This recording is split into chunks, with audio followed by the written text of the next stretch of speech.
নবী আকরাম সৈয়দুল মুরসালিন খাতামুন নবিয়্যিন মুহাম্মদুর রাসূলুল্লাহ সাল্লাল্লাহু আলাইহি ওয়াসাল্লামের নামে লাখো সালাম ও দুরুদ। যে রসূল আমাদেরকে ইবাদত শিখিয়েছেন, শ্রেষ্ঠ সুন্দর উত্তম মানুষ হওয়ার জন্য আল্লাহ তাআলার সাথে যে বন্ধন তৈরি করা ইবাদত, এটাও শিক্ষা দিয়েছেন। দুনিয়ায় শ্রেষ্ঠত্বের জায়গা অর্জন করার জন্য মৌলিক মানবীয় গুণাবলী কি কি থাকা দরকার তা যেমন শিখিয়েছেন, ঠিক তার পাশাপাশি যে কাজগুলো মানুষের কাতার থেকে শ্রেষ্ঠতম মাখলুকাত, আশরাফুল মাখলুকাত মানবতাকে, মানব সত্তাকে চরম একটি ঘৃণার জায়গায় পৌঁছে দেয়, চরম একটি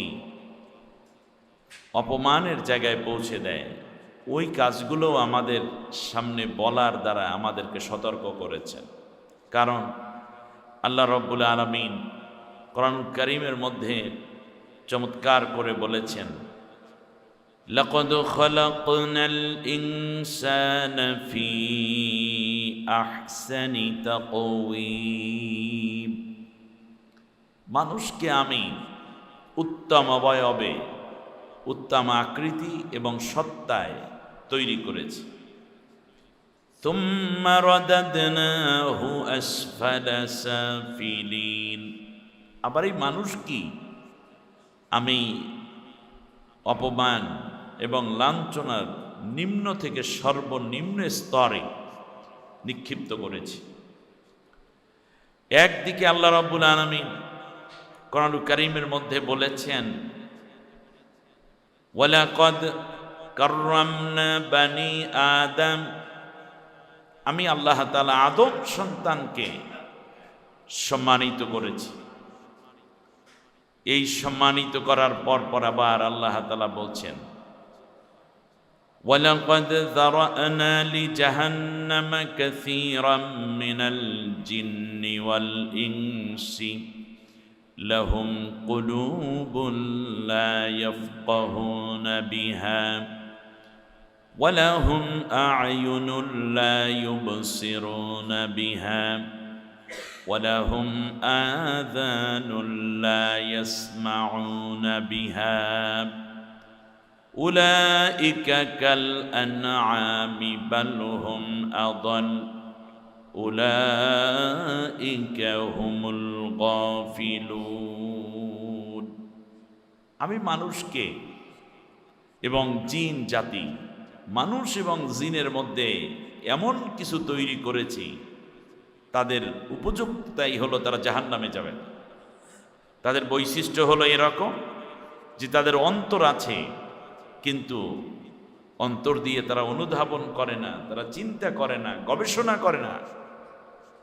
অন্তর আছে কিন্তু এটার দ্বারা তারা চিন্তা করে না, যে চিন্তা করা দরকার সেই চিন্তা করে না। কান আছে, শোনে না।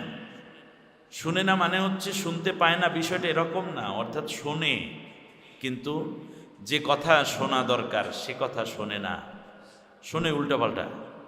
কানের মধ্যে ইয়ারফোন লাগাইয়া গান শোনে, যা শোনা দরকার তা সে শোনে না। আবার তাদের চোখ আছে কিন্তু তা দিয়ে তারা দেখে না। এর অর্থ হচ্ছে, রেজাল্টটা হচ্ছে উলাইকা কাল আনআমি বাল হুম আদাল। তারা হচ্ছে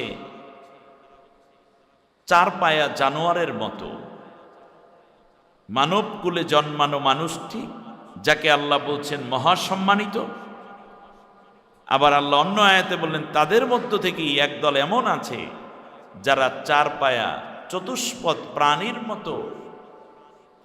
বাল হুম আদাল, এমন কি তার চেয়েও নিকৃষ্ট।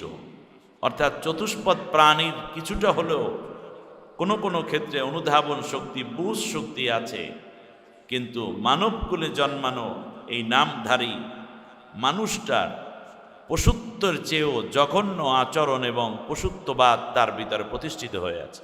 নাউযুবিল্লাহি মিন যালিক। একদিকে সম্মানের সর্বোচ্চ শিখর, আর একদিকে অপমান এবং লাঞ্ছনার চূড়ান্ত নিম্ন স্তর। এই দুইটার মধ্যে থেকে মানুষ কেন এত শ্রেষ্ঠ? আজকে খুতবার আলোচ্য বিষয় হচ্ছে মানুষের শ্রেষ্ঠত্বের কারণ। আলোচ্য বিষয় কি বলেন তো দেখি? মানুষের শ্রেষ্ঠত্বের কারণ। আমরা কেন এত শ্রেষ্ঠ, আর ওই শ্রেষ্ঠত্বের জায়গাগুলো আমরা কিভাবে দুর্বল করে ফেলেছি। ফলে আল্লাহ বলছেন আসফালা সাফিলিন, কখনো বলছেন উলাইকা কাল আনআম বাল হুম আদল। অন্য আয়াতে আল্লাহ রাব্বুল আলামিন বলেন ইন্নাল্লাযীনা আমানু ওয়া আমিলুস সালিহাতি উলাইকা হুম খায়রুল বারিয়া। যারা ঈমান আনে এবং নেক কাজ করে, সৎকর্ম সম্পন্ন করে, এরা হচ্ছে উত্তম সৃষ্টি। ওয়াল্লাযীনা কাফারু মিন আহলিল কিতাবি ওয়াল মুশরিকিনা উলাইকা হুম শাররুল বারিয়া। অপরদিকে আল্লাহ বলছেন এই আয়াতের পরপরই যে যখন কোনো মানুষ যে ওই যে আহলে কিতাবদের মধ্য থেকে, আহলে কিতাব মানে হচ্ছে ইয়াহুদি খ্রিস্টিয়ান জাতি, যাদের ভেতরে আল্লাহ তাআলার আসমানি কিতাব এসছে, এই জাতির মধ্য থেকেও যারা কুফরি করলো, আল্লাহকে অস্বীকার করলো এবং শিরক করলো, উলাইকা হুম শাররুল বারিয়া। তাহলে আহলে কিতাবদের মধ্য থেকে যারা আল্লাহকে অস্বীকার করলো, আল্লাহর বিধান, আল্লাহর হুকুমকে অমান্য করলো, অস্বীকার করলো, ডিনাই করলো, আর যারা মূর্তি পূজা করলো, শিরক করলো, আল্লাহকে বাদ দিয়ে অন্য কোনো সত্তা, দেবদেবী, ভাস্কর্য, বেদী, মূর্তি, চন্দ্র সূর্য, গ্রহ নক্ষত্র, আকাশ বাতাসে যা আছে, চন্দ্র সূর্যে যা আছে, এর মধ্য থেকে খুঁজে খুঁজে, কিংবা স্থলে যা আছে, পানিতে যা আছে, গাছপালা, তরুলতা, পশু পাখি ইত্যাদিকে যারা পূজা করে, আল্লাহকে বাদ দিয়ে যারা অন্য কিছুর কাছে মাথা নত করে, এরা হচ্ছে পৃথিবীর নিকৃষ্ট সৃষ্টি। তাহলে একদিকে বলতেছেন শ্রেষ্ঠত্বের গুণগান, আর একদিকে ওই আল্লাহই বলছেন নিকৃষ্টের বর্ণনা। আল্লাহ রাব্বুল আলামিন আবার বলছেন, শোনো, এই মানব জাতির মধ্যে আরো কিছু পার্থক্য তোমরা দেখতে পাবে। এই পৃথিবীর মানুষগুলো দলে দলে এবং কওমে কওমে, পার্টিতে পার্টিতে, কখনো কখনো দেখবে এক একটা গ্রুপে গ্রুপে ভাগ হয়ে আছে। সেটা হলো ভালো কাজের আদেশ করবে, খারাপ কাজের নিষেধ করবে, সমাজের মধ্যে ভালো কাজের আদেশ করবে, খারাপ কাজের নিষেধ করবে, আর সব সময় আল্লাহ রব্বুল আলামিনের উপরে ভরসা এবং ঈমান পোষণ করবে। আল্লাহ তাআলা ব্যতীত অন্য কারো কাছে মাথা নত করবে না। কারণ হচ্ছে তোমরা শ্রেষ্ঠ উম্মত, শ্রেষ্ঠ মানুষ, ভালো কাজের আদেশ করে আর খারাপ কাজের নিষেধ করে। আল্লাহ রব্বুল আলামিন অন্য আয়াতের মধ্যে বললেন, এই ভালো জাতি তৈরি করার পরে ওই জাতির মধ্যে একটা নষ্ট একটা গ্রুপ থাকবে। ওয়াল মুনাফিকুনা ওয়াল মুনাফিকাতু বা'দুহুম মিন বা'দিন ইয়া'মুরুনা বিল মুনকার ওয়া ইয়ানহাউনা 'আনিল মা'রুফ। আল্লাহ রাব্বুল আলামিন বলেন, শ্রেষ্ঠ কুলে জন্মানোর পরেও এর মধ্যে একটা মুনাফিক গ্রুপ তৈরি হয়ে যাবে। তাদের বৈশিষ্ট্য হলো তারা ভালো সব কাজে বাধা দেয়, আর খারাপ কাজগুলোকে প্রমোট করে, পাবলিসিটি করে, অ্যাডভার্টাইজমেন্ট করে, খারাপ কাজের অনুমোদন দেয়, আর ভালো কাজগুলোকে তারা স্টপ করে দেয়। এইটা কি মোমেনের আলামত নাকি মুনাফিকি? আপনি টিওনা, আপনার কাছে যদি একটা সুযোগ আসে, আপনি চাইলে সাথে সাথে ভালো কাজের অনুমোদনটা দিয়ে দেন। একটা মাহফিল, একটা মাদ্রাসা, এতিমখানা, একটা টিউবওয়েল, একটা এতিমখানার অনুদান, একটা মসজিদের অনুদান। আবার চাইলে আপনি খারাপ কাজের বাধাটা দিতে পারেন। গান বাদ্য, মাদক থেকে নিয়ে টিওনো, ডিসিএসপি, এমপি, মন্ত্রী, স্বরাষ্ট্রমন্ত্রী, পররাষ্ট্রমন্ত্রী, আইনমন্ত্রী, পুলিশের প্রধান যিনি আছেন, এমনি করে করে প্রত্যেকটা জায়গায় একদিকে ভালো কাজের আদেশ করা যায়, আর একদিকে খারাপ কাজের নিষেধ করা যায়। গোয়েন্দা, টিভি, ডিএসবি, আপনার একটা রিপোর্ট যদি ভালো দিয়ে দেন, ভালো কাজ চালু হয়ে যায়, জারি হয়ে যায়। আপনি যদি একটা খারাপ কাজ বাধা দেন, সাথে সাথে দেখবেন অন্যায়টা রোধ হয়ে যাবে। আল্লাহ রাব্বুল আলামিন এই জন্য মোমেনদের বৈশিষ্ট্য, উন্নত মানুষ, উত্তম মানুষ, শ্রেষ্ঠ মানুষ, বায়নীয় মানুষ, যারা সুন্দর মানুষ, তাদের বৈশিষ্ট্য বর্ণনা করতে গিয়ে অন্য আয়াতে আবার ভিন্নভাবে বলেছেন, ওয়াল মুমিনুনা ওয়াল মুমিনাতু বা'দুহুম আউলিয়াউ বা'দ ইয়া'মুরুনা বিল মা'রুফি ওয়া ইয়ানহাউনা আনিল মুনকার ওয়া ইউকিমুনাস সালাতা ওয়া ইউতুনাজ যাকাতা ওয়া ইউতিউনা আল্লাহা ওয়া রাসূলাহু উলাইকা সায়ারহামুহুমুল্লাহ। সুবহানাল্লাহ। আল্লাহ রাব্বুল আলামিন বলেন, মোমেন নারী পুরুষ যারা, মুনাফিকের বিপরীতে মোমেনের আখলাক আল্লাহ বর্ণনা করতে গিয়ে বললেন, মোমেন হইল তারা, নারী এবং পুরুষ, ঘরে কিংবা বাইরে, যেখানেই তারা অবস্থান করুক না কেন, তাদের 6টা কাজ তারা একেবারে নিজের মতো করেই বেঁধে নিয়েছে, জীবনের পাথেও বানিয়ে নিয়েছে। ভালো কাজের আদেশ করবে, দ্বিতীয় হলো খারাপ কাজের নিষেধ করবে, তৃতীয় হলো নামাজ কায়েম করবে, চতুর্থ হলো যাকাত আদায় করবে, পঞ্চম কাজ হলো আল্লাহ রব্বুল আলামিনের নিরঙ্কুশ আনুগত্য করবে। আল্লাহ তাআলা ব্যতীত অন্য কারো হুকুম আহকাম মেনে নিবে না। যদি আল্লাহর সাথে কন্ট্রাডিক্টিভ হয়, আল্লাহর সাথে হুকুমের সাথে মিললে আনুগত্য করবে। ওয়ায়ুতিউনা আল্লাহ ওয়া রাসূলাহু, আর জীবনের প্রত্যেকটা জায়গায় আল্লাহর রসুলের অনুসরণ করবে। এই 6টা কোয়ালিটি একদল মানুষের মধ্যে থাকবে। আর মুনাফিক গুলায় ভালো কাজে বাধা দেয়, খারাপ কাজ চালু করে, ঠিক কিনা বলেন? আর মুমিন ভালো কাজ সৃষ্টি করে, খারাপ কাজে বাধা দেয়। সুবহানাল্লাহ বলেন।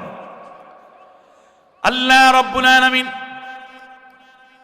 অন্য আয়াতের মধ্যে চমৎকার করে বলেছেন, وَكَذَلِكَ جَعَلْنَاكُمْ أُمَّةً وَسَطًا لِتَكُونُوا شُهَدَاءَ عَلَى النَّاسِ।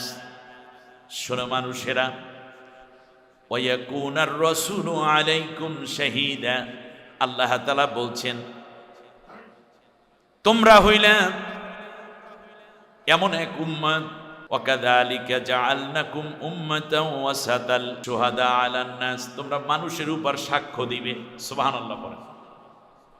তোমরা ভালো কাজের আদেশ করবে, খারাপ কাজের নিষেধ করবে, আর কিয়ামতের ময়দানে রাসূল তোমাদের উপরে জান্নাতের সাক্ষী হওয়ার জন্য আল্লাহর সামনে সুপারিশ করতে দাঁড়াইয়া যাবে। সুবহানাল্লাহ। ভালো কাজের আদেশ করো, ভালো মানুষ হলে ভালো কাজের আদেশ করো। ভালো কাজের আদেশ কেমনে করব, ভালো কাজের আদেশ কোনটা করব, আবার কোনটা কত গুরুত্ব দেব, আমার বন্ধুরা একেবারে ছোট্ট করে যদি বলি, মনে রাখবেন, যেই কাজ করা ফরজ, বলেন যেই কাজ করা ফরজ, সেই কাজ অন্যকে জানানো ফরজ। যেই কাজ করা ওয়াজিব, সেই কাজের নির্দেশ অন্যকে দেওয়া ওয়াজিব।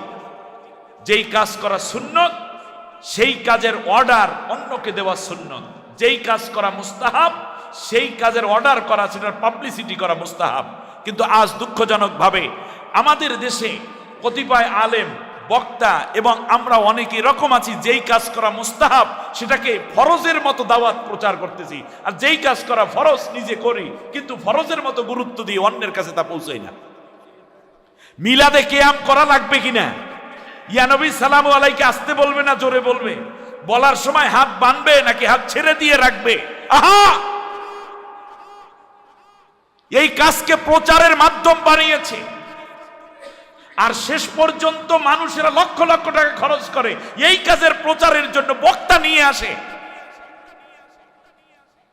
জশ্নে জুলুস করতে হবে কিনা, মিলাদুন নবী উদযাপন করতে হবে কিনা, অথচ এই লোকগুলো নামাজ পড়ছে না, এই লোকগুলো দোয়া কুনুত ঠিক মতো বলতে পারছে না, কালেমা তৈয়বা ঠিক মতো পারছে না, কোরআনটা ঠিক মতো একটা আয়াত বলতে পারছে না, সেই দিকে খেয়াল নাই। অথচ এই ফরজ কাজগুলোকে বাদ দিয়ে আমরা নফল, মুস্তাহাব, ইস্তেহসানকে ফরজের পর্যায়ে পৌঁছে দিয়েছি। ফলে মানুষেরা মনে করে ওইগুলাই ইবাদত, এইগুলা মনে হয় কম করলেও চলে।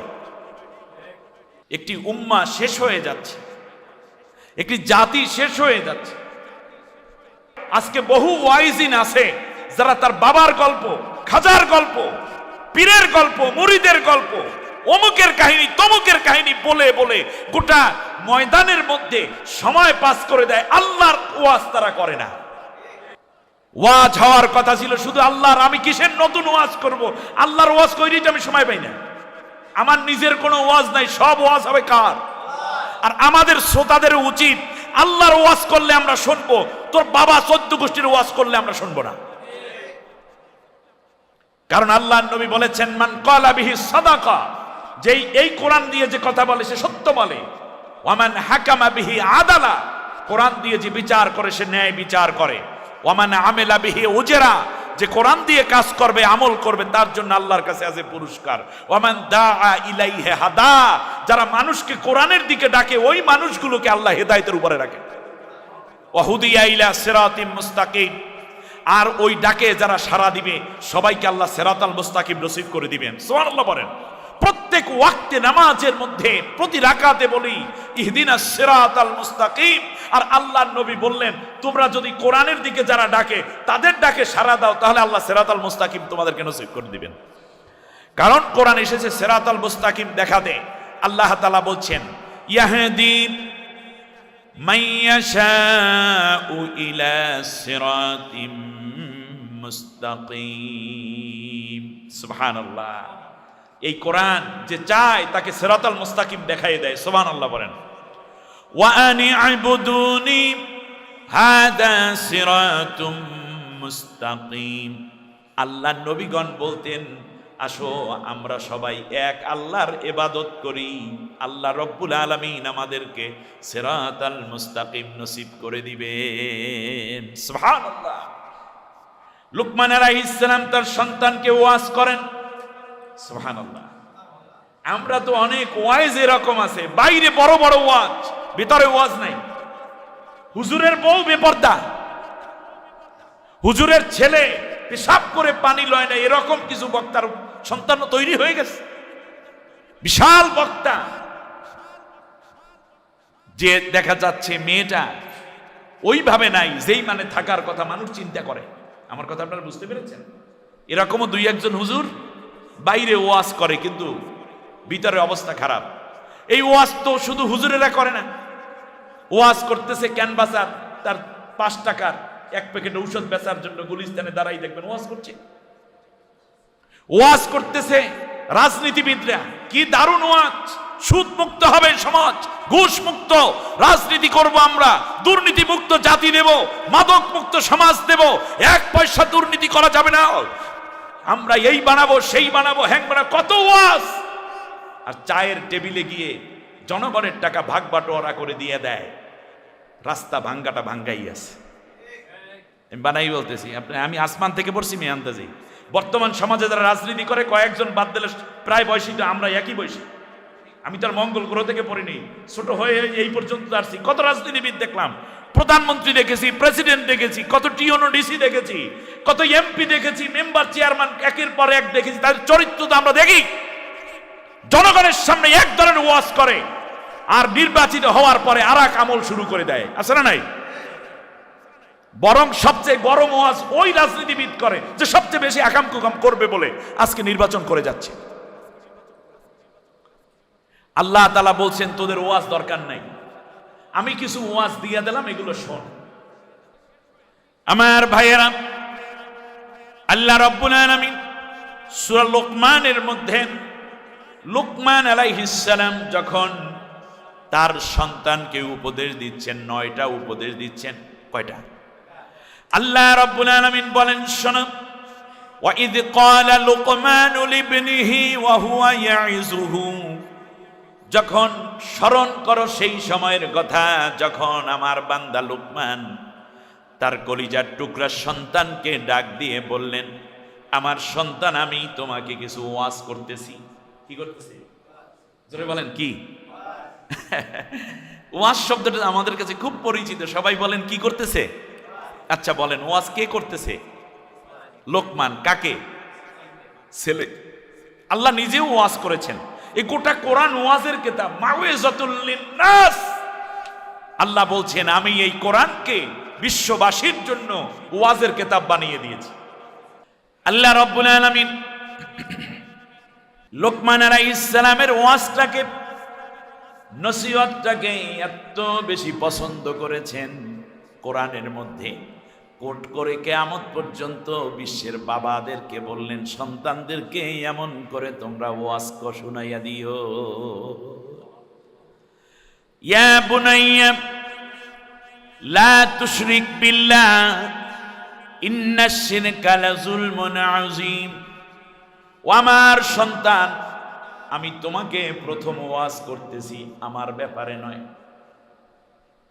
আমার ব্যাপারে বলবো না। আমি যদি আসি বাহির থেকে জামাটা খুলে নিও, জুতা জোড়া পা থেকে খুলে সুকেজের মধ্যে রেখে দিও, আমার জন্য ফ্যানটা ছেড়ে দিও, বিছনাটা গুছাইয়া দিও, জামা কাপড় ধুয়ে আয়রন করে আমার হাতে দিও। সন্তান, আমার জন্য কোনো ওয়াজ করব না, তার কারণ তোমাকে আমি বানাই নাই, যে আল্লাহ রব্বুল আলামিন বানিয়েছেন সেই আল্লাহর সাথে প্রথমে আমি পরিচয় করাইয়া দেই।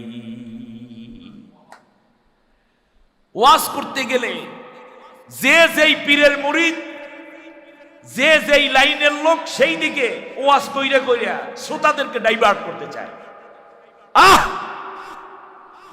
ওয়াজ হবে কোন দিকে আল্লাহ তাআলা প্রথমেই নির্দেশনা দিয়ে দিলেন, ওয়ামান আহসানু কাওলাম মিম্মান দাআ ইলাল্লাহ ওয়া আমিলা সালিহান ওয়া ক্বালা ইন্নানি মিনাল মুসলিমিন। আল্লাহ রাব্বুল আলামিন বলেন ওই ব্যক্তির কথার যে শ্রেষ্ঠ কথার কার হতে পারে, যেই মানুষটি আল্লাহর দিকে ডাকে, নেক কাজ করে আর বলে যায় আমি একজন মুসলিম। সুবহানাল্লাহ। তার দাওয়াতটা হবে কার দিকে? মুরব্বির দিকে, পীরের দিকে, দরবারের দিকে, মাজারের দিকে। দাওয়াত হবে একমাত্র কার দিকে? এজন্য লোকমান আলাইহিস সালাম প্রথমে আল্লাহর দিকে সন্তানকে দাওয়াতটা দিয়ে দিলেন।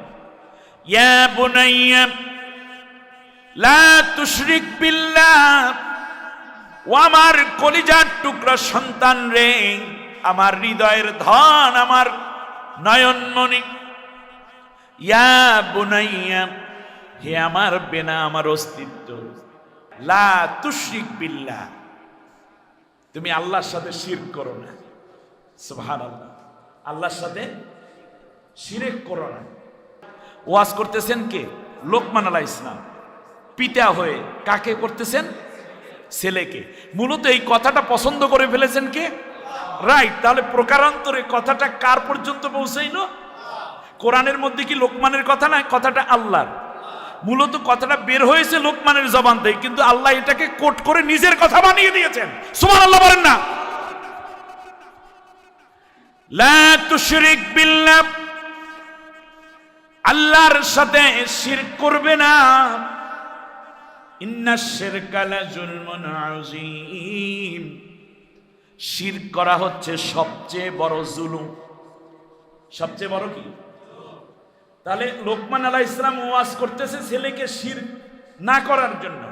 আর আজকে কতিপয় লোক টাকা খরচ করে ডিজে গান শোনার জন্য, শিরক করানোর জন্য, কতিপয় মানুষকে ভাড়া করে এনে তারপরে ঢোল বাদ্য গান নাচ দিয়ে তারপর শিরককে প্রমোট করার জন্য পীরের দরবারে, খাজার দরবার নাম দিয়ে সিজদা করার জন্য মাজার এবং পায়ের দিকে ডাকে। নিঃসন্দেহে এটা হারাম এবং চূড়ান্ত গোমরাহি, ঠিক কিনা বলেন? কি হচ্ছে কি? শিরক মুক্ত ঈমান গঠনের জন্য ওয়াজ। কারণ আল্লাহ তাআলা বলছেন, ইন্নাহু মাই ইউশরিক বিল্লাহি ফাকাদ হারামাল্লাহু আলাইহিল জান্নাহ ওয়া মাআহুন নার। জেনে নিও, যারা শিরক করে তাদের জন্য আমি আল্লাহ বেহেশতকে হারাম করে দিয়েছি। কথাটা কার? এবং চূড়ান্ত ফায়সালা হচ্ছে তারা জাহান্নামী। আল্লাহ রাব্বুল আলামিন বলেন, ইন্নাল্লাহ লা ইয়াগফিরু আন ইউশরাকা বি ওয়া ইয়াগফিরু মা দুনা যালিকা লিমান ইয়াশা। আল্লাহ রাব্বুল আলামিন শিরকের গুনাহ মাফ করবেন না। অর্ডার কার? সিদ্ধান্ত কার? আল্লাহর। আল্লাহর সিদ্ধান্ত। আল্লাহ তাআলা শিরকের গুনাহ মাফ করবেন না। এছাড়া যত গুনাহ আছে তোর জীবনে, তুই যদি মাফ চাও আর যদি আমার দয়াটাকে দৃষ্টি আকর্ষণ করতে পার, আমি সব গুনাহ মাফ করে দেব। লা তুশরিক বিল্লাহি লা ইন কুতিলতা ওয়া হুররিকতা। তোমাকে যদি কেটে কেটে টুকরা টুকরা করা হয় কিংবা যদি তোমাকে আগুনে পুড়ে ছাই করে দেওয়া হয়, তবু শিরক করবে না। সুবহানাল্লাহ।